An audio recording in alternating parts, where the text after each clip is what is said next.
কবর থেকে দাফনের পরদিনই লাশ উধাও। এমন ঘটনা ঘটেছে কুড়িগ্রামের রাজারহাট উপজেলায়। দাফনের পরদিনই কবর থেকে লাশ চুরির ঘটনায় এলাকা জুড়ে সৃষ্টি হয়েছে তীব্র চাঞ্চল্য। পরবর্তীতে পুলিশ লাশ উদ্ধারের বিষয়টি নিশ্চিত করলেও কে বা কারা কোন উদ্দেশ্যে এই লাশ চুরি করেছে তা নিয়ে এখনো পর্যন্ত কিছুই জানা যায়নি। বিস্তারিত প্রতিবেদনে। ঘটনা শুরু 1 জুন শনিবার। চাকিরপশার পাঠ্যগ্রামে রাজারহাট উপজেলা স্বাস্থ্য কমপ্লেক্সে চিকিৎসা নিতে যান 78 বছর বয়সী নূরজাহান বেগম। আর ওই দিনই দুপুর 1:45টার দিকে হাসপাতালে চিকিৎসাধীন অবস্থায় মারা যান তিনি। এরপরই সমস্ত নিয়ম মেনে ওই গ্রামের তেঁতুলতলা জামি মসজিদ সংলগ্ন কবরস্থানে তাকে দাফন করা হয়।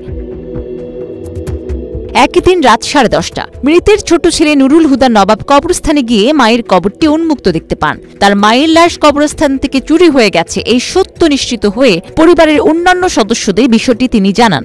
আশেপাশে অনুসন্ধান করে ব্যর্থ হয়ে লাশ উদ্ধারের জন্য জাতীয় জরুরি সেবা 999-এ কল করেন তারা।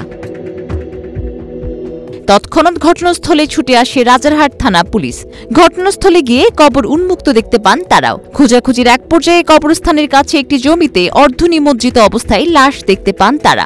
একই দিন রাত 1:30টার দিকে লাশ উদ্ধার করা হয়। নারী পুলিশের সহায়তায় যথাযথ নিয়মে লাশের সুরত হাল প্রতিবেদন প্রস্তুত করে পরিবারের কাছে হস্তান্তর করে পুলিশ।